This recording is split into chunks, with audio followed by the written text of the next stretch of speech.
Netanyahu കൊല്ലപ്പെട്ടു എന്ന് Iran നിരന്തരം പറയുന്നു. ഇല്ല, ജീവിച്ചിരിപ്പുണ്ടെന്ന് തെളിയിക്കാൻ വേണ്ടി ഇസ്രായേൽ ഒത്തിരി AI വീഡിയോകൾ പുറത്തിറക്കുന്നു.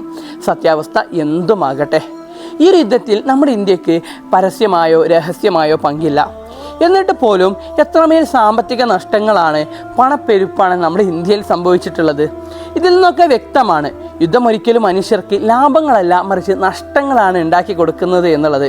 അതിന് വലിയ തമാശയാണ് യുദ്ധത്തിനിടയ്ക്ക് മതങ്ങളെ കൂട്ടിച്ചേർത്ത് തമ്മിൽ പോരടിക്കുന്ന ഒരുപാട് മനുഷ്യർ. സത്യാവസ്ഥ പറയുകയാണെങ്കിൽ ഈ യുദ്ധങ്ങളുടെയൊക്കെ ലക്ഷ്യം സാമ്രാജ്യത്വ താല്പര്യങ്ങൾ തന്നെയാണ്. കാര്യങ്ങൾ എന്തുമാകട്ടെ, ഏതൊരു യുദ്ധത്തിനെയും അവസാനം സംഭവിക്കുന്നത് സാമ്പത്തിക നഷ്ടങ്ങൾ, പണപ്പെരുപ്പ്, തകർന്നടിഞ്ഞ കെട്ടിടങ്ങൾ, നഗരങ്ങൾ, പിന്നെ ഉറ്റവരും ഉടയവരും നഷ്ടപ്പെട്ട ഒത്തിരി പാവപ്പെട്ട മനുഷ്യർ.